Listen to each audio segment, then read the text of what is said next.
الحمد للہ رب العالمین والصلاة والسلام علی سید الانبیاء والمرسلین اما بعد فاعوذ باللہ من الشیطان الرجیم بسم اللہ الرحمن الرحیم۔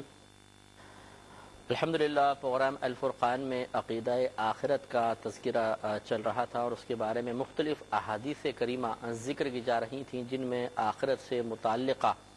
علم دیا گیا، معلومات دی گئیں جن کو سننے کے بعد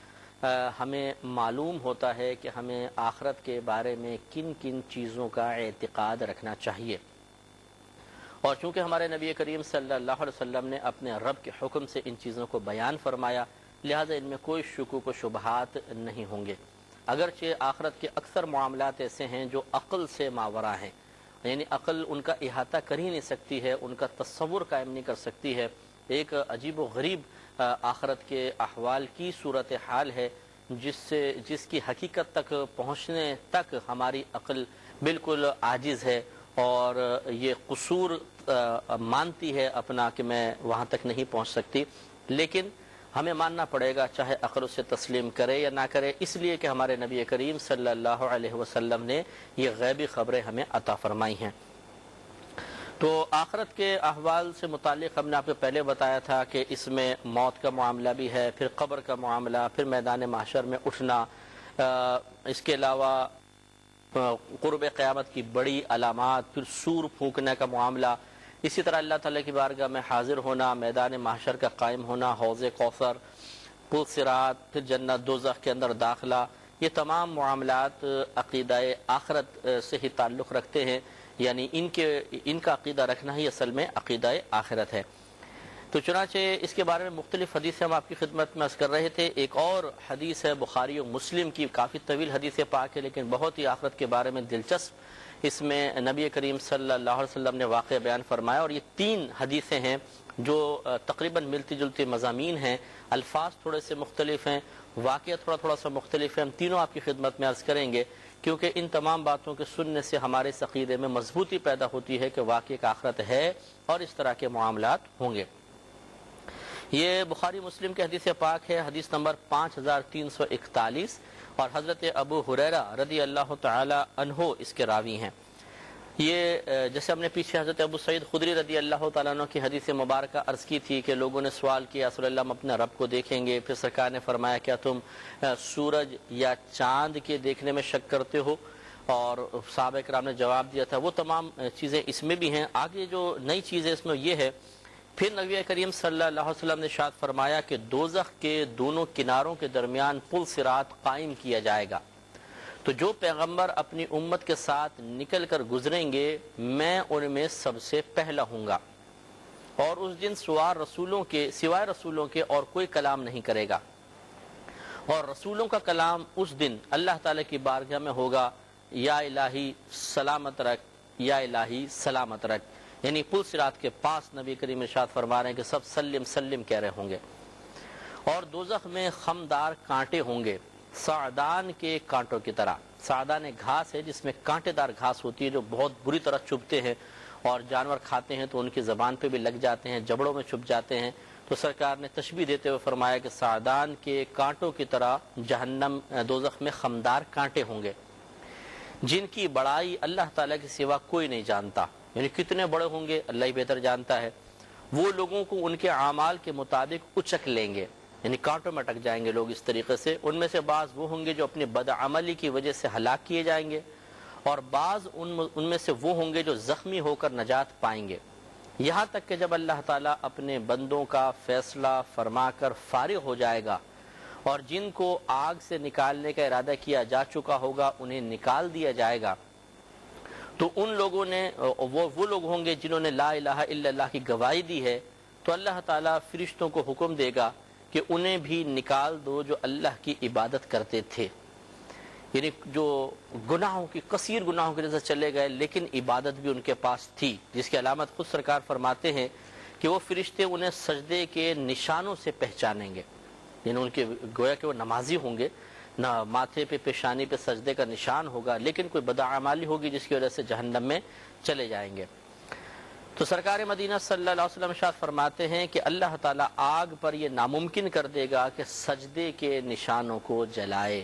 پورا بدن جل سکتا ہے، کوئلہ ہو جائے گا لیکن سجدے کا نشان نہیں جلے گا، چنانچہ فرشتے اس سے پہچان لیں گے۔ چنانچہ انسان کے سارے جسم کو آگ کھائے گی سوائے سجدے کے نشان کے، تو وہ آگ سے نکلیں گے اس حال میں کہ جل کر کوئلہ ہو چکے ہوں گے، پھر ان پر نہر حیات کا پانی بہایا جائے گا تو وہ اس طرح اگیں گے جیسے دانہ سیلاب کے اوپر کوڑے پر اگتا ہے۔ یہاں تک تو تقریباً پچھلی بات ہے، لیکن آگے سرکار بیان فرماتے ہیں پھر ایک شخص جنت اور دوزخ کے درمیان باقی رہے گا، اور وہ تمام دوزخیوں میں سے سب سے آخری شخص ہوگا جو جنت میں داخل ہونے والا ہوگا۔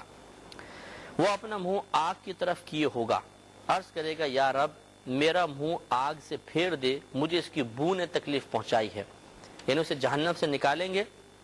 تو اس طرح ہوگا کہ اس کا رخ جہنم کی طرف ہی ہوگا اور وہ پلٹنے پہ قدرت نہیں رکھے گا، تو اللہ تعالیٰ کی بارگاہ میں عرض کرے گا اللہ تعالیٰ بس تو میرا منہ اس سے پھیر دے، اس خطرناک مقام کی طرف دیکھنا میرے لیے بڑا تکلیف کا باعث ہے۔ تو وہ کہے گا کہ اللہ تعالیٰ اس آگ سے میرے منہ کو پھیر دے، اس کی بو نے مجھے تکلیف پہنچائی ہے اور اس کی تیزی نے مجھے جلا دیا ہے۔ کیا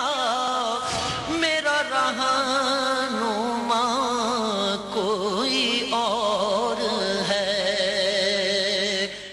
تو عبداللہ بن مسعود رضی اللہ تعالیٰ عنہ فرماتے ہیں کہ میں نے نبی کریم صلی اللہ علیہ وسلم کو دیکھا کہ آپ ہنسے یہاں تک کہ آپ کی داڑھیں مبارکہ چمک گئیں،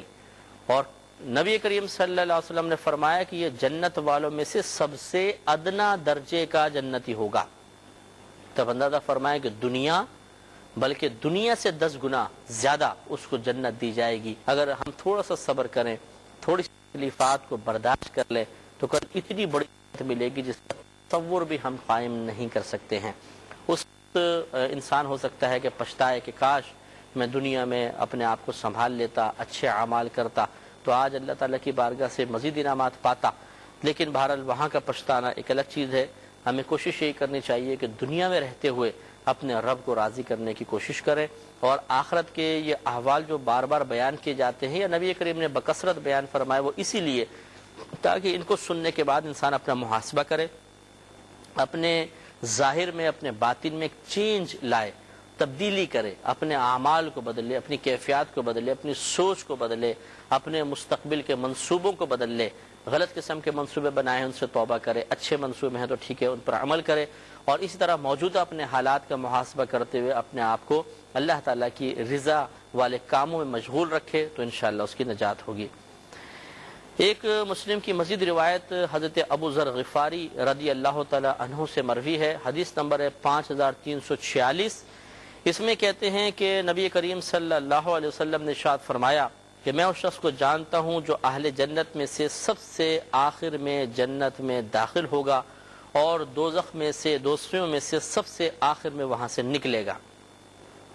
اس سے دیکھیں ایک بات تو یہ پتہ چلی، پہلے بھی یہ الفاظ کئی حدیثوں میں آئے ہیں کہ ہمارے نبی کریم صلی اللہ علیہ وسلم کو بہت ہی وسعت علمی عطا کی گئی ہے۔ آپ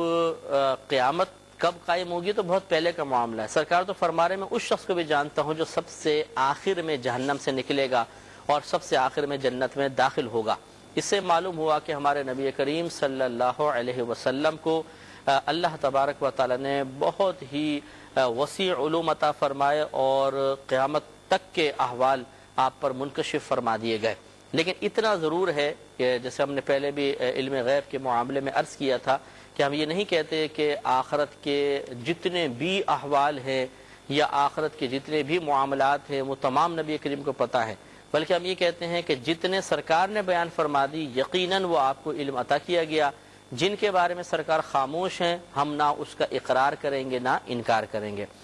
تو بہرحال سرکار فرماتے ہیں کہ وہ شخص جو سب سے آخر میں جنت میں داخل ہوگا، سب سے آخر میں جہنم سے نکلے گا، میں اس کو جانتا ہوں۔ آپ نے ارشاد فرمایا وہ شخص ہوگا جسے بروز قیامت لایا جائے گا، پھر کہا جائے گا کہ اس پر اس کے چھوٹے گناہ پیش کرو، صغیرہ گناہ، اور اس سے کبیرہ گناہ اس سے پوشیدہ رکھو۔ چنانچہ اس پر اس کے چھوٹے گناہ پیش کیے جائیں گے اور کہا جائے گا تو نے فلاں گناہ کیا، فلاں گناہ کیا،